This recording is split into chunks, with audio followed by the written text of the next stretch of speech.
Explore with Jasmine Channel ကနေပြန်လည်ကြိုဆိုလိုက်ပါတယ်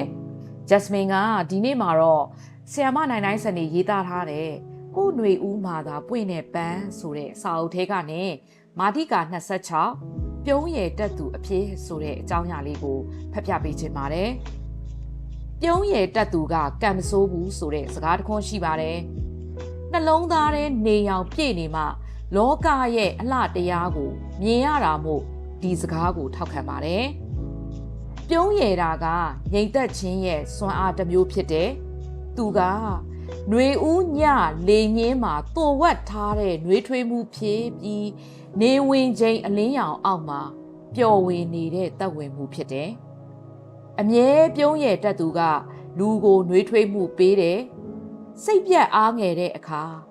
အားပေးတဲ့အပြုံးက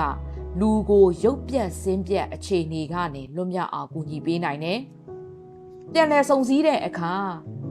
စိတ်သက်သာရာရစေတဲ့အပြုံးကလူတွေကိုအတိတ်ကမကျေနပ်မပျော်ရွှင်မှုတွေကိုမေ့ပြစ်လိုက်နိုင်တယ်။မိတ်ဆွေတယောက်ကအလုတ်များပြီးစိတ်ဖိစီးမှုခံနေရလဲနေ့တိုင်းအိယာထတာနဲ့မှန်ရှိမှကိုအပြုံးတစ်ခုပေးတတ်တယ်လို့ဆိုတယ်။လင်းလက်တောက်ပါတဲ့ကို့အပြုံးကိုမြင်တိုင်းဘဝမှာမျော်လင့်ချက်တွေပြည့်လာတယ်လို့ခံစားရကြောင်းသူကဆိုတယ်။လူဟာဘဝကိုအပြုံးနဲ့ဖြတ်တန်းနိုင်ဖို့သင်ယူထားရပါတယ်။လက်ရှိအချိန်မှာအစင်မပြေမှုတွေနဲ့ကြုံနေပါစေကို့အပြုံးကကို့အနာကလူတွေကိုနှွေးထွေးစေမှာအမှန်ပဲဖြစ်ပါတယ်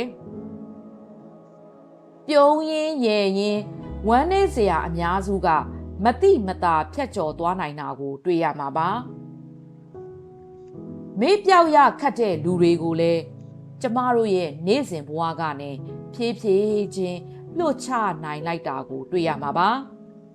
ဘဝဟာမှန်တစ်ချက်ဖြစ်ပြီးတော့ပြုံးရည်ခြင်းကဘဝကိုရင်ဆိုင်ဖို့အကောင်းဆုံးနည်းလမ်းလို့ဆိုကြပါတယ်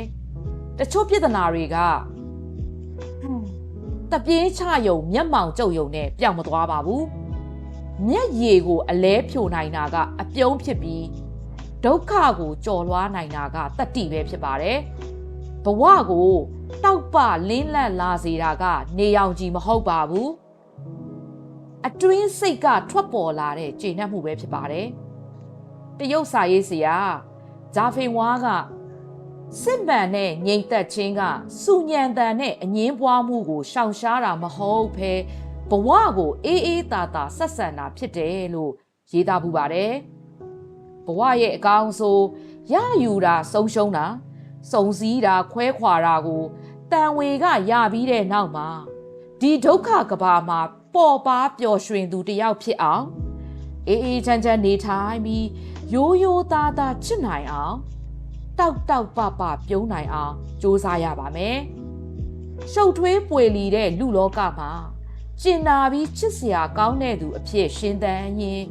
လက်ကျန်ဘဝမှာပြုံးရည်တတ်သူအဖြစ်အကောင်းမြင်စိတ်ရှိသူအဖြစ်စူးစမ်းရှင်သန်ရမှာပါဘဝမှာမကြော်လွှားနိုင်တဲ့အတားအဆီးဆိုတာမရှိတာမို့